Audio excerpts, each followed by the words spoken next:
Are you focused, energized, and tuned in to your higher self?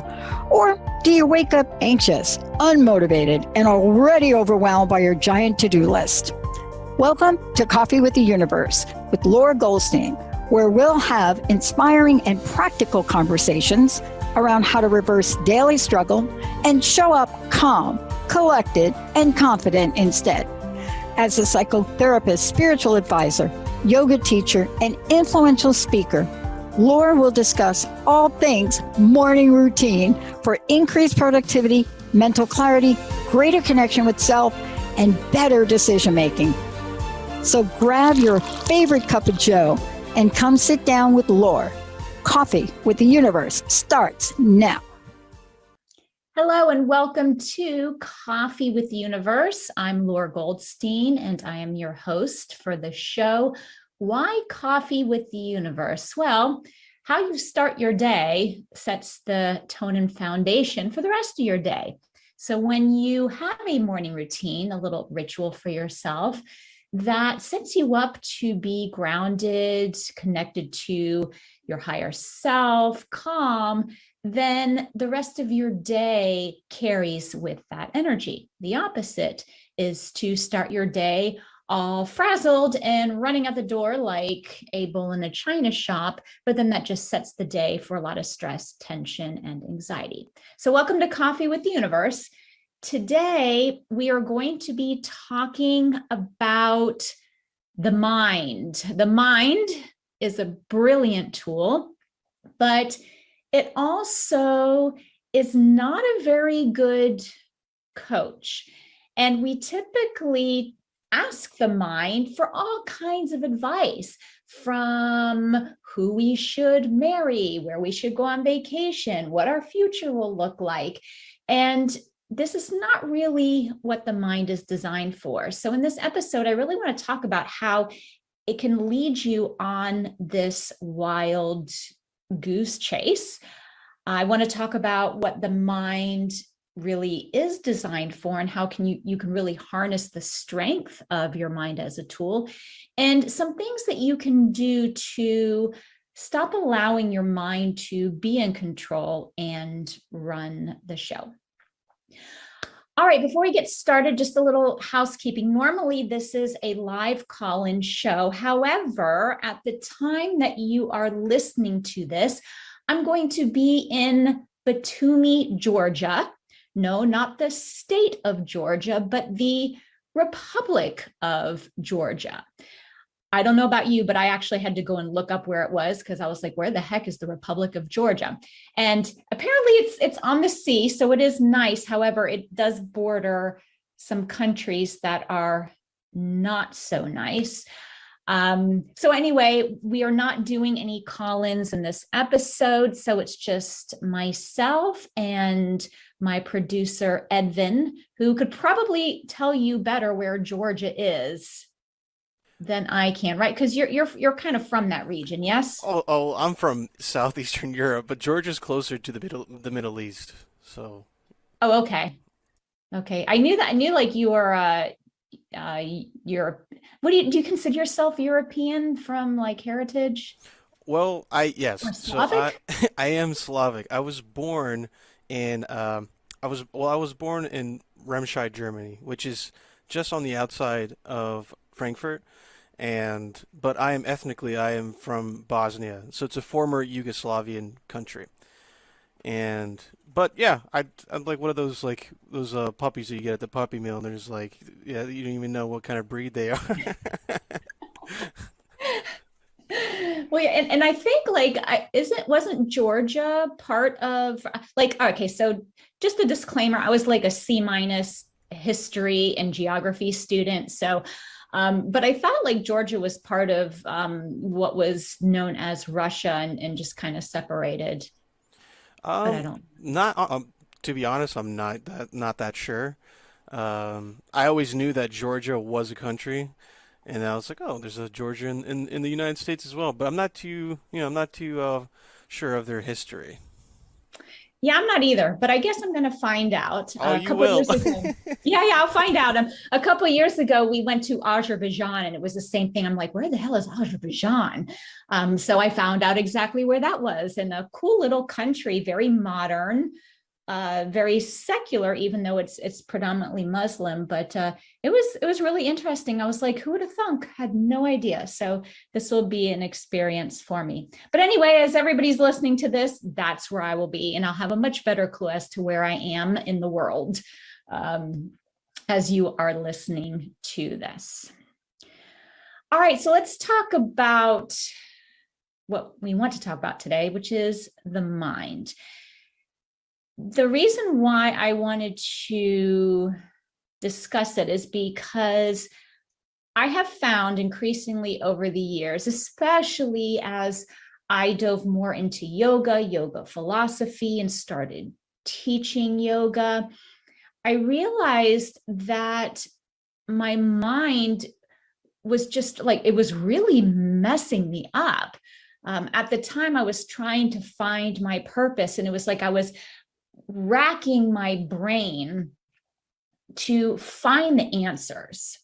What is my purpose, and what do I want to be doing, and how will I get there, and what should it look like? And I kept kind of running after things. Like, I would have this great idea, and I'd be like, oh, let me go learn more about tarot and get some tarot certifications. I really like this. I'm really good at it, and so let me go for that. And I would like run towards that, and then I would garnish some, I guess, skills from that was helpful. But then I was still left with that questioning, always questioning, what was my greater purpose? What am I meant to be doing with my life?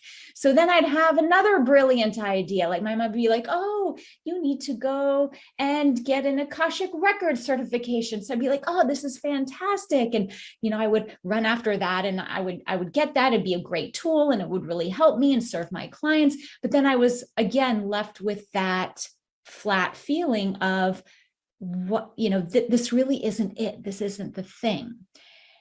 And what I learned as I was going through this process, and again, getting more into yoga and yoga philosophy, is that I was looking to my mind to solve this problem. And the problem is really not the point. It can be any problem. It could be, finding the love of your life, being in a relationship. It could be related to health struggles. The point is that we're constantly trying to find and discover ways of getting what we want and solving our problems by asking our mind. And this kind of looks like, oh, will I like that? Well, what if I don't like it? Maybe I should do this, but, maybe it's not going to really work that well for me. And do I really want to be in a cubicle all day? And do I really want to do this? Is it in my gifts? Is it my strengths? Is this really in my zone of genius? So it's like we go through what we like, what we don't like, what we want, what we don't want. And then we also ask it to be our fortune teller. Gosh, what will my life be like in 5 years? I know some business people, they have like a 3-year plan and a 5-year plan. And I used to do that too. Like, I used to set out in 3 years, this is what my business is going to look like. And this is what my life is going to look like.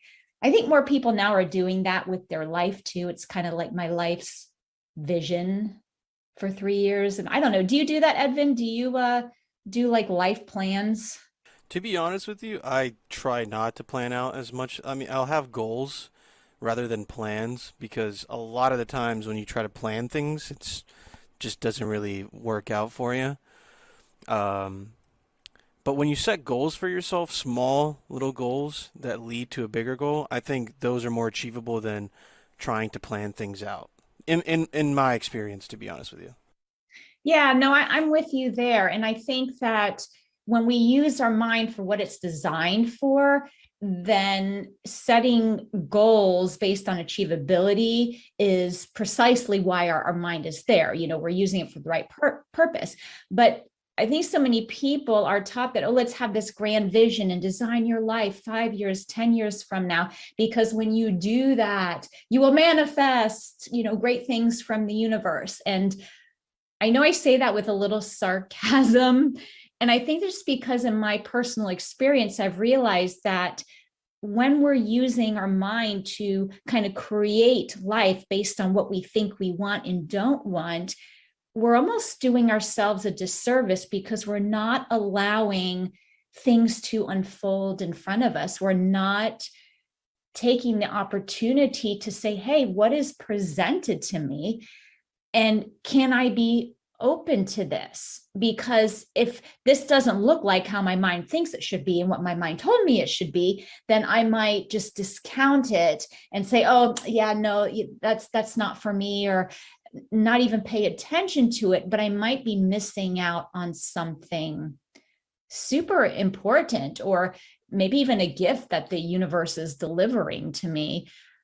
So I feel like when we use our mind to try and predict our future or create this idea of what it should be, then again, if it doesn't turn out how we want, there's like this great disappointment. Like somehow I failed to create this vision for myself. And I'm not saying like don't ever have like a vision or some semblance of direction. I mean, we all need to have some semblance of direction. I'm just saying, what are you doing with your mind? Are you asking your mind to plan your future and give you guidance as to what it thinks it should be like? Or are you using your mind to process information like it was designed to do? And we'll get a little bit more into that later. But I want everybody to understand how our mind can really just lead us on a wild goose chase. Because to be honest, our mind has no idea. When you ask your mind, should I marry Bob or Susan? It doesn't know. I mean, your mind is a development of your experiences. It's just a storehouse of what you've already experienced, starting from when you were a child, as well as stored judgments about those experiences. Some are good and some are bad. And here's the kicker. It doesn't matter whether these experiences are good or bad. It still does the same.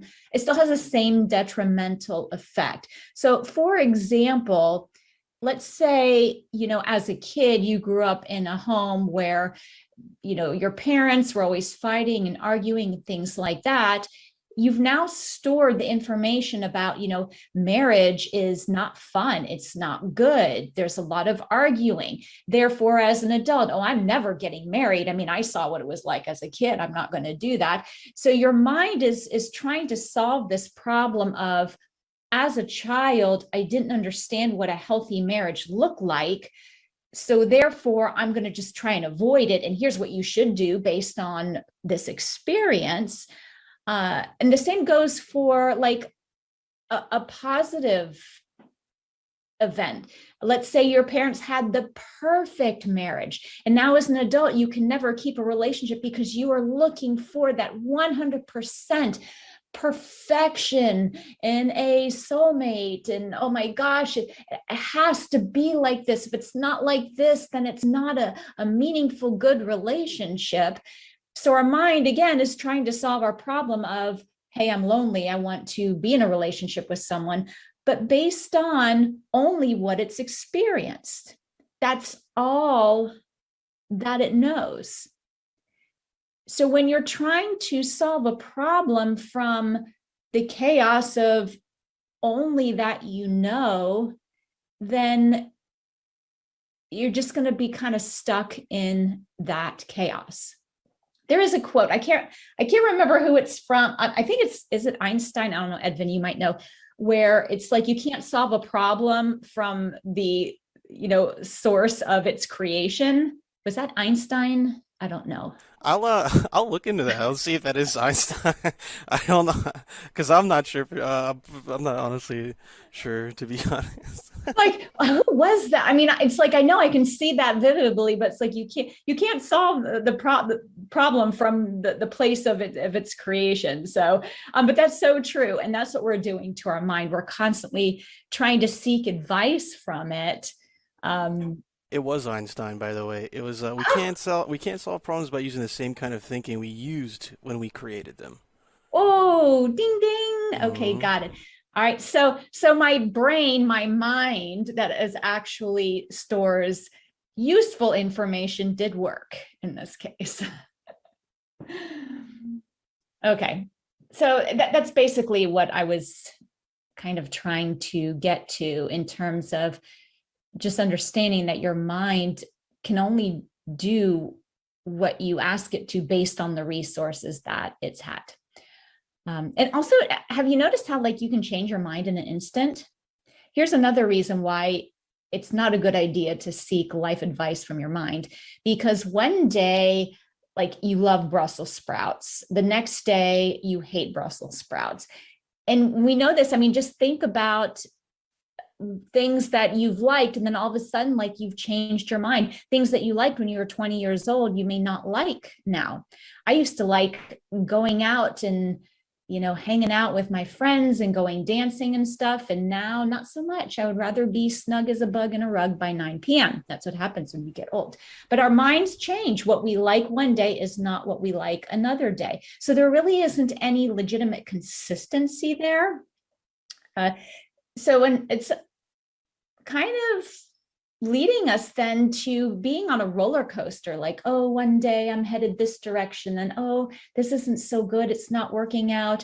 Okay, now I'm going to try this direction, and that's going to be awesome because my mind said so, and I had a really good experience here. And then all of a sudden, well, it doesn't really feel right. Maybe I should go do this. And pretty soon we are all over the place. And it really just triggers us into a place of anxiety, not really being confident in our decisions, and really being doubtful about the direction that we are going. All right, I am getting cues here that we need to take a break. So we're going to do that. And when we come back, I want to talk about what the mind is really for. All right, so if we're not going to use it for advice, let's actually use it for what it was designed to be used for. I will see you after the break. You're driven, and it totally shows. Your career is taking off, you're killing it in the mom game. But did your health needs make it on the plate this week? Tune in to Boss Up Babes, where Carissa Adkins helps babes show up, boss up, and thrive. Every second and fourth Tuesday at 12:30 p.m. Pacific on TransformationTalkRadio.com. Become the boss babe you were meant to be. To sign up for one of Carissa's group coaching programs, visit 365dailyhustle.com. Are you ready to experience full body system wellness? Tune in to the Empower Me Show with Pam Bright, a spiritual toolbox for your life. Embrace the fullness of who you are as a spiritual being having a human experience. Pam Bright is a multidimensional healer, light language channel, energy intuitive, and spiritual transformation coach. Join her for a rich conversation about how to unlock all your spiritual gifts. Mondays at 3 p.m. Pacific on Transformation Talk Radio. Have you known that you're on a soul path, but often wondered why you don't have the insight of how to go from here to there, or whether or not what you're doing is going to take you to where you want to go in your soul's journey? Damayanti is the show for your soul. Damayanti speaks to your soul, connects with your soul, and shines a light for your soul. Damayanti, the show for your soul with Sarah Main, brings you insights and a pathway to your soul's journey on TransformationTalkRadio.com. The Truth is Funny, Shift Happens with monthly guest host Karen Betton. Tune in for powerful conversations about health and wellness. Karen brings unique insights rich with humor and science to her discussions with experts in medicine, movement, psychology, spirituality, and so much more. Don't miss Karen on The Truth is Funny every third Wednesday at 8 a.m. Pacific on TransformationTalkRadio.com. For more information about Karen, visit KarenBetton.com. Welcome back to Coffee with the Universe. Today we are talking about the mind. Oh, the mind, how wonderful it can be, how frustrating it can be, and how it can take us all over the place and leave us feeling doubtful, confused, even when some days we feel really confident because it's like right on and I'm feeling good and my mind is really just pumping me up and I'm excited. And the next day we're like, oh, I don't know what I should do. So this episode is all about the mind. In the first segment, we talked a little bit about how the mind is not really suited to give us advice and really help us with our life problems because it doesn't know the answer. And before I talk about how to solve your life problems, like what's a better way of doing it, I want to really help you understand what your mind is created for. Now, in a lot of spiritual communities, the mind and the ego are often the same thing, kind of like lumped together. And while they can fall in the same category, when I talk about the mind here, I want to make it a little bit neutral because ego does tend to have a bad rap. It's the part of us that's very into I and me, and I want to be better than, and I want to be important.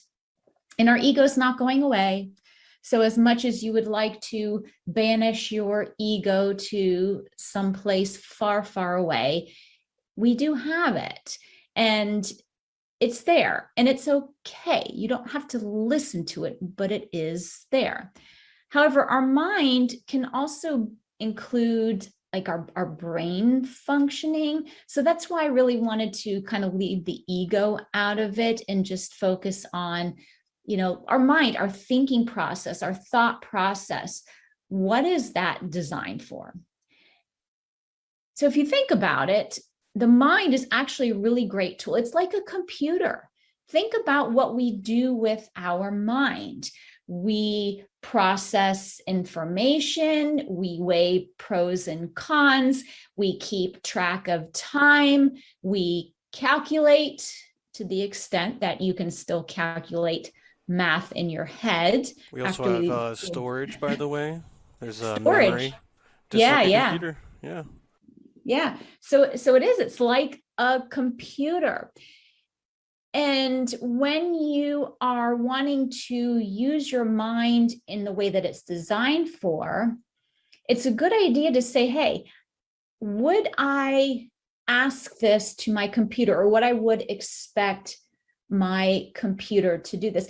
And two, we have like these synopses, like computers run logic, right? All these programs are all logic based. If this, then that, and that's what our mind does.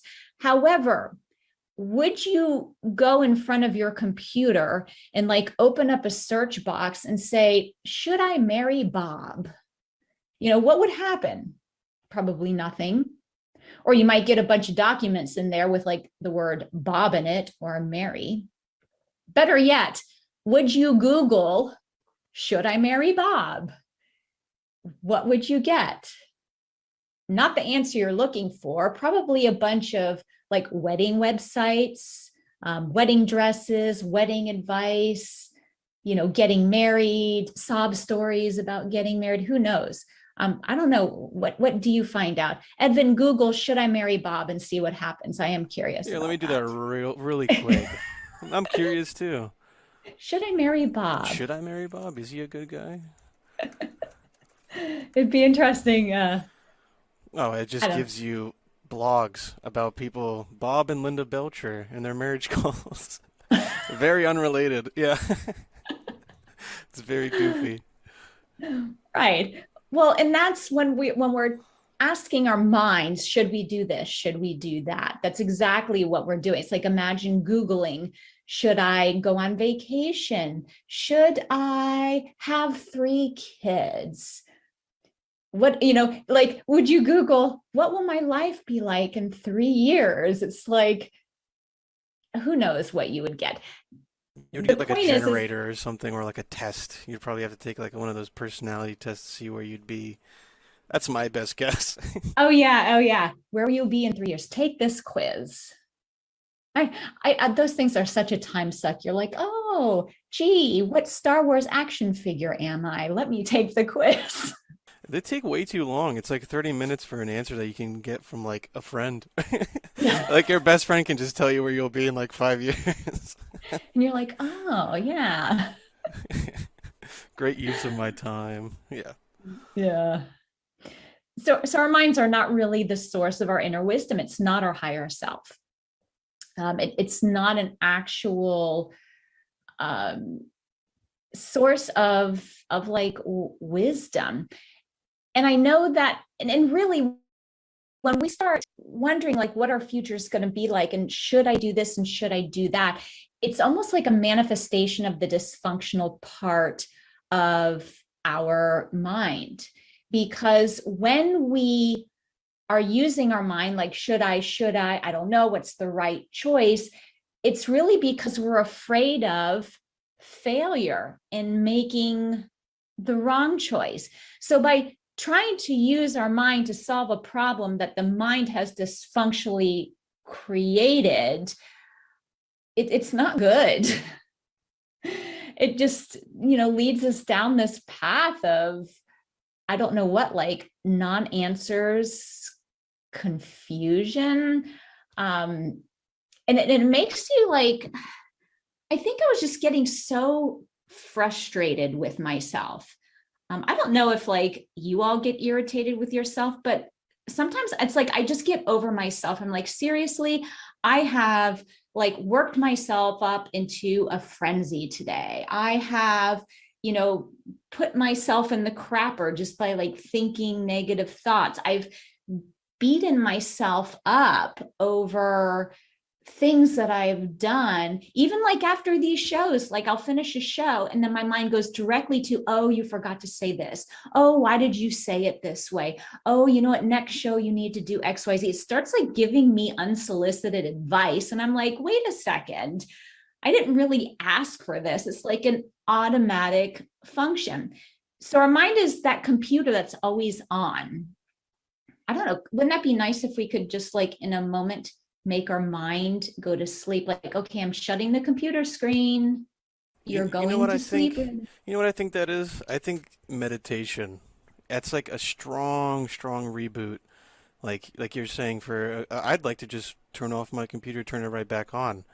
Yeah, but I think meditation's perfect for that, right? It gives you that moment of like clarity where you're not thinking of anything. Nothing's coming to your mind, where you're just giving your mind just a little reset. And I think that's important, especially if you're overriding your computer. You need to reboot it once in a while. Yeah. And, that's why I really got into Kundalini, the form of Kundalini yoga, nice. is because it incorporated that meditative piece, but also, what else I found that works really well for that is the pranayama, like the breath work. The different forms of breathing. It is that way to just, shut that computer screen off and reboot. And I like that you said the word reboot. That was an awesome word, because like when your computer, like all of a sudden, like something freezes and it gets like stuck and you have to restart it. It's almost like it refreshes it. Yeah, you have to reboot it, right? Well, it's like, yeah, sometimes you're forced to. Other times, like you can't use like one program because it's like eternally stuck, and you can do everything else, but you can't use like your email or something like that. And it forces you to reboot.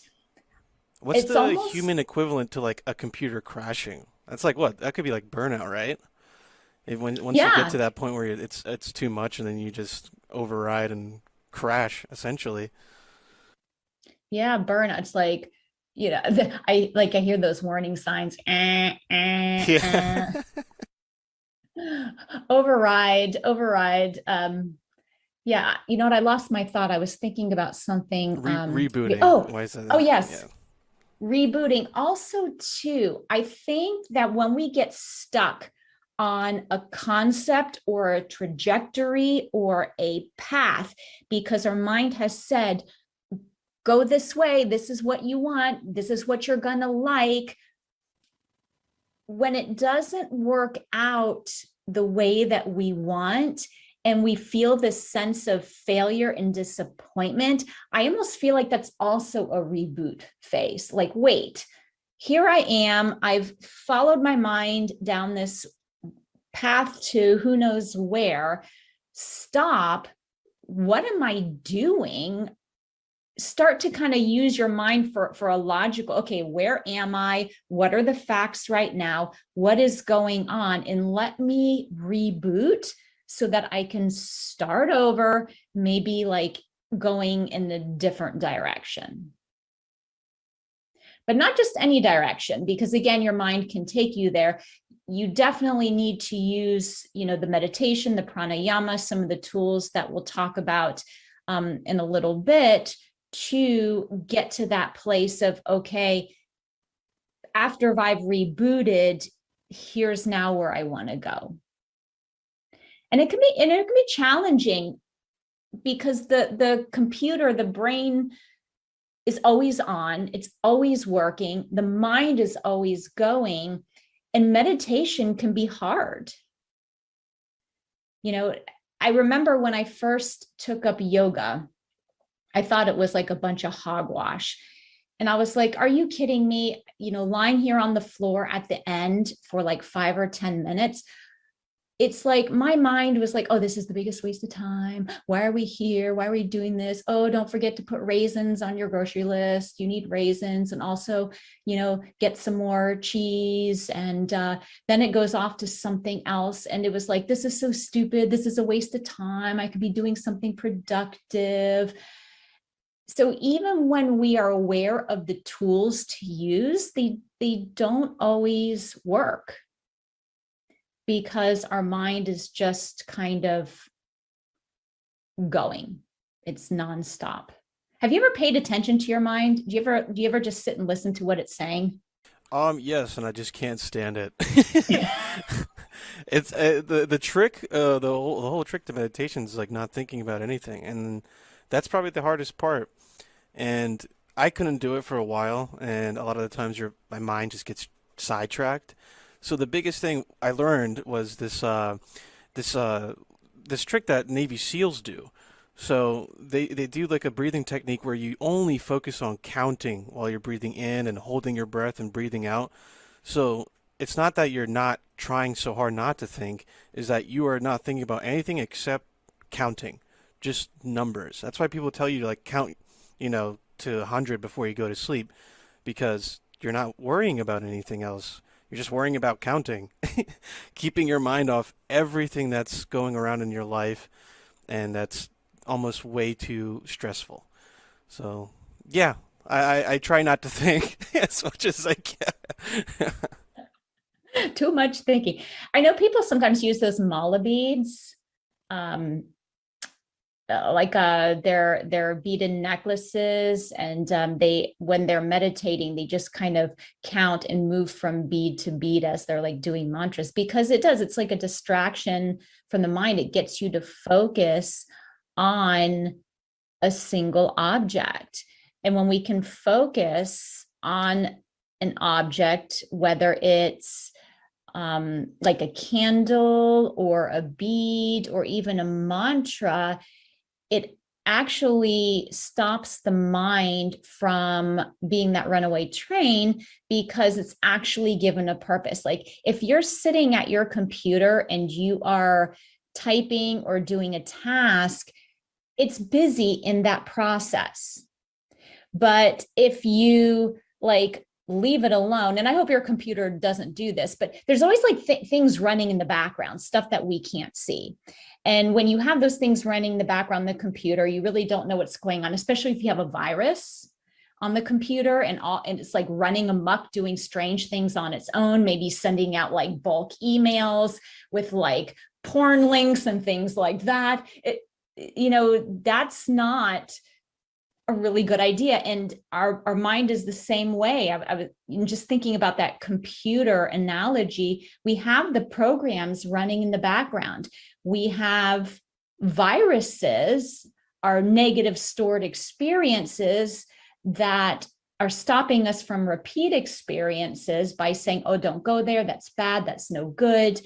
We have those in us kind of running the show, and we don't want that in the background running the show. We want it to be present, focused, concentrated on the now, and really just paying attention to the task on hand. That's really what the mind was designed for. I know people are like, oh, I multitask. I'm a multitasker, but that isn't really a thing.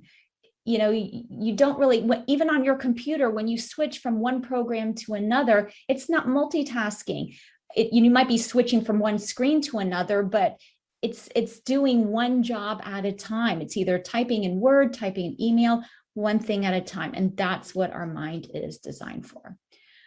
Okay, it is time to take another break. We talked a little bit about how to get your mind to stop talking. We'll dive more into that in the third segment, where we talk a better way to solve your problems, create more inner peace and joy. So I'll see you after the break. Parenting isn't about perfection. I think we all know that. Parenting is about being present and honest, having compassion for your child and for yourself, communicating consciously and loving unconditionally. Tune in to the Awakened Parent Project with Susan Dolce every first and third Tuesday at noon Pacific on TransformationTalkRadio.com. Learn to be an empowered parent through the techniques of the conscious parenting community. To learn more about Susan, visit SusanDolce.com. It's time to shake out your money-making truth on Soul Wisdom Abundance with Jennifer Bloom, creating wealth from spiritual health on TransformationTalkRadio.com. This hit show is more than your roadmap to success. It's your compass to abundance through joy and ease. Jennifer Bloom teaches you about the soul's relationship to money and wealth, and how improving that relationship serves both you and the world. Learn more at JenniferBloom.com. Can't get enough of I Have Soul Radio? Join Psychic Medium Jamie every Thursday at 5 p.m. Pacific, 8 p.m. Eastern on Transformation Talk Radio. Take a deeper look at the raw side of spirit. Nothing is off limits. Connect with lost loved ones and explore these vulnerable subjects with the compassionate guidance of Psychic Medium Jamie. You are not alone. I Have Soul, Thursdays at 5 p.m. Pacific, only on TransformationTalkRadio.com. We remember a time when you could simply form a thought and it would manifest. The harmony was forgotten, but it is returning now. The Power of Inspiration and Awakening Radio with Juliet Griffin on TransformationTalkRadio.com each second and fourth Wednesday at 9 a.m. Pacific will take you on adventures through the heart and spirit, exploring who we once were. This intuitive healer studied under the guidance of wolves, learning from their wisdom to master a higher frequency for a new state of mind. Visit OneTrueSelf.com. Hello and welcome back to Coffee with the Universe, where we are talking about the frustrations of the mind, the tendency to try and have it solve our problems and give us advice, the trouble that it causes. And now we're going to dive into a better way to solve your problems, to create joy, to get it to stop irritating you with its constant chatter, because it really can be irritating. It can be your cheerleader one day, and then the next day it can tell you how much you suck. And it's exhausting sometimes listening to the mind and allowing it to make decisions for you based on what it thinks is good for you. And it honestly really has no idea. And so, I wanted to just talk a little bit about the states of mind before we go into a little bit more into meditation, because we already talked a little bit about meditation and pranayama. What I found interesting when I started doing my yoga teacher training is we really talked about, like, what is the purpose of yoga? And in the East, in the West here, United States, we tend to see yoga as a form of exercise and like a way to physically become stronger, to like tone our abs, to tone our butt, to work, like a cardio exercise, things like that. However, when you look at the Eastern philosophy of yoga, it's really the whole purpose of it is to seize the chatter and the fluctuations of the mind so that you can meditate. And I thought that was really fascinating because they see it as a completely different purpose, but it makes so much sense because if you don't operate from a calm mind, from a place of quiet, then you can't hear the self, the capital S self, the real self communicating to you. And our mind is not our real self. And we know this because we are aware of the thoughts of our mind. If we actually were our mind and our thoughts, we would have no awareness of what we were saying. But there is a witness inside of us, that observer, that knows when our mind is off and running, that has that awareness. So yoga is about calming the mind so that we can meditate and be more in tune with ourselves. And there's a couple different states of mind, and I just found this interesting too, so I'm sharing it with you before we kind of go back to some tools that you can use. I'm telling you this because awareness is key. The very first thing that you can do, like the most basic, fundamental, yet most important thing you can do to stop the mind, is to increase your awareness of what's going on. So your mind can be in a chaotic, or fickle state, kind of like up and down and yes and no. I kind of associate this with like a little bit of feeling manic. And yes, there's mental illness, that's mania, but we also have those days where we just feel like we are all over the place and we're like a runaway train and our mind is so busy and we just can't shut it up. So there's that state. Then we also have the dull or lazy state of mind, like feeling depressed, lethargic. Oh, what is the purpose? Why should I even bother? So we have that state of mind. We then have like a partially focused mind, which is, I think, what most of us spend our current days in. It's like we're sort of kind of aware and focused on stuff, but then we're also kind of distracted by other things. We then have a one-pointed mind, one that's really good at staying focused on one object. And this is like the point of meditation. And then we have that fully absorbed mind where like the object of our mind and the observer of it are like truly one. And this is samadhi. Most of us have not gotten there yet, but hopefully we're working on it. So I just kind of thought this was interesting because it does show you how the mind changes so much and can really put you in a different state and can impact your emotions depending on like what level it's on. So just, and that's probably me because I like to geek out on this stuff. So I just thought that was worthy of a share. Okay, so let's talk about, we talked about meditation, right? Counting, focusing on an object, using a mantra. That works well when meditating. And again, the point of meditating is to train the mind.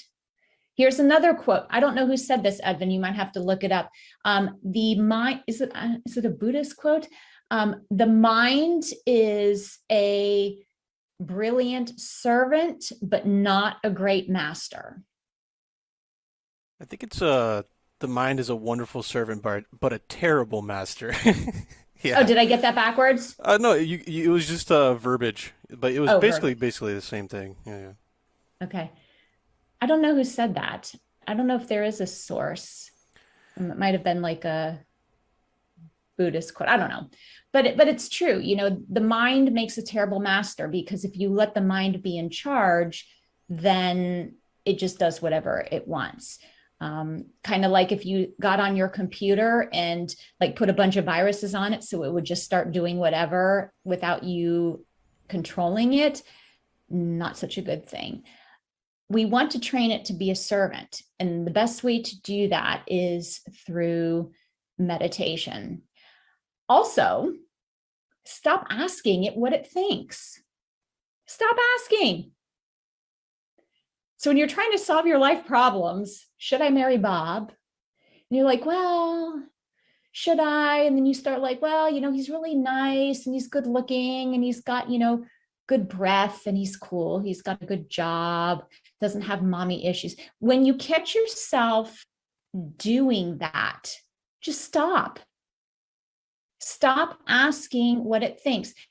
If you're like, let's say you have a beloved best friend and you have a great time together, but your best friend gives you like terrible advice, would you continue to listen to him or her? Would you continue to accept advice from someone that doesn't give good advice? No.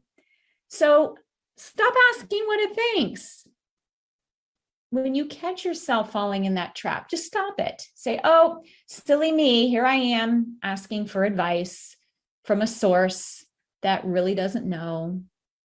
I mean, would you ask directions like from someone on the street corner to the airport when they've never even been to the airport and have no idea? No. So stop asking what it thinks. That's number one. I think that's even like before meditation, I would say, because meditation's not easy. I get it. It can be quite challenging and it takes a lot of practice, but something that you can do right away is stop asking it and stop getting caught up in all of its verbiage and chit chat. I don't know. Is that easy to do? I mean, I think it is. I catch myself all the time. I don't know, it may not be easy, but anyway.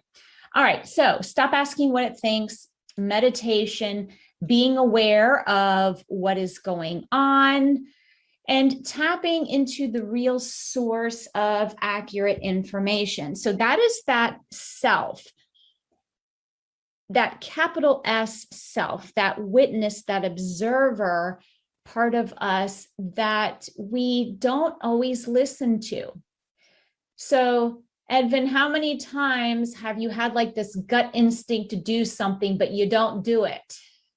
Oh, there's plenty of times where in my gut I feel like, oh, this would benefit me, or like in the past if I have made investments for myself, my gut tells me yeah, but my brain just gives me the worst advice. Like you said, I don't ask my brain as that, for anything really anymore. I ask other people. If I need advice, I'm like, the last person I'm going to be asking is my brain. Oh, so you're asking the minds of other people. Yeah, I'm like, all right, well, let's see. Maybe this person who's wiser can, is more experienced. Let's see what his brain can tell me. Because I don't know what my brain can tell me half the time anymore. So I don't know about that. I mean, if my mind is like that messed up, I bet everybody else's mind is that messed up too. Maybe there's sometimes where I look up to, I have some role models in industries that I'm really interested in, and they are quote unquote successful. But it all depends on your perspective of what's success, right? But a lot of the times I try to reach out to people that have been giving me, like you said, if someone gives you awful advice, you're not going to go back to them, right? And if they do give me decent advice, maybe I'll come back and ask them for more about other things. And I only have maybe 2 or 3 people in my life. And sometimes I don't even go to my parents for advice because I don't think they can even help me with things, right? But when you have some good friends that have been with you and know your struggles, you can definitely ask them for advice because they won't give you some backhanded advice that will just not really do anything for you. Yeah. Yeah, what's interesting is that when I started doing work like with tarot and the Akashic records, that kind of tapped into like the energy that was being presented, I started having a hard time giving people advice based on my experiences because I realized that how I do things is not necessarily how other people do things, and that my mind is biased and has these judgments based on what I experience. So it's almost like getting more into the healing arts and these intuitive modalities and becoming more aware of my mind. It almost like screwed me up as like a traditional like psychotherapist, because a lot of psychotherapy, it's not necessarily giving advice, but as professionals, we have this database of tools, and this is how things go, and there's almost like a structure to it in some sense. I was having a hard time because I really had no idea how my clients worked. I really had no idea like the energy that was going on. So it really screwed me up in the realm of trying to give advice when I started realizing that, hey, the place that advice comes from so often is that mind, and it's not really giving that great of advice, and it's biased advice. So how in the hell am I, going to do this with authenticity and accuracy? And so too, when you're trying to tap into that gut instinct, or you're like hesitant about listening, because when we don't listen, it all goes downhill from there. When you're trying to, whether it's maybe confirm that gut instinct or get clarity around it, I found that using a tool like tarot or oracle or the Akashic records helps to create like that non-biased view of what's really going on. And something you said, Edvin, about like other people giving advice, what I think is great in asking other people is that they can give you a different perspective. Like they can't see you're crazy, they're standing outside the crazy, so sometimes they point out things that we can't see, right? Yeah, I think that's important, but even when I give advice, I hate to be biased. A lot of the times what helps is being open-minded, but at the same time, being open-minded is a skill. I think over the years, as you get older, you become more open-minded, and to give good advice, you really need to you just have to know somebody, you got to know their experiences and what they're really going through, and to be as open-minded as possible. Mm-hmm. You know, if that kind of like correlates with what you're saying. Well, it is. And that leads me to being open to what life presents. Because remember, our mind doesn't really know what we want. And if we're not open to what is presented to us, then we sometimes miss out on opportunities that we could take advantage of. And so I think too, having an open mind really helps too. Just like being open to things that come your way and being open at like that beginner's mind, really just allowing things to happen and saying, hey, I don't think I'll like this, but maybe I will. And let me just be open to just seeing what happens. Let me experience it and just be open. I don't know. It's the best way I can put it. Life is all about experiences. It's the only way you'll learn. If we're just a computer sitting in a room and, no one's browsing on our computer, then that computer goes to waste, right? Your brain is trying to experience as many things as possible, and then it's trying to compute what it's experiencing. Mm-hmm. So if you're not doing anything, you're not utilizing your computer. That's how I like to look at it, since we're on that on that topic of our brain being a computer. Yeah. All right. Are we at the end of our show? Yes, we have about 30 seconds here. But okay. yeah. All right. So I go through meditation cards. I do a lot of this in my morning magic course. If you want to check that out, anybody, cwtu.net/morning magic. I talk a lot about these tools to quiet the mind, to get you to start the day calm, collected, and focused, to stop the chatter of the mind and start connecting to that higher source of information instead. Thanks for joining me, and I will see you next time on Coffee with the Universe. I'm here every third Tuesday of the month at 2 p.m. Eastern on Transformation Talk Radio. Thank you for joining me for Coffee with the Universe. Make sure to tune in next time as I continue to share tips and tricks to help you stop waking up anxious, uninspired, and energetically drained in the morning and feel calm, connected to your higher self, and confident instead. If you would like more information on my morning magic course, please visit www.cwtu.net/morningmagic.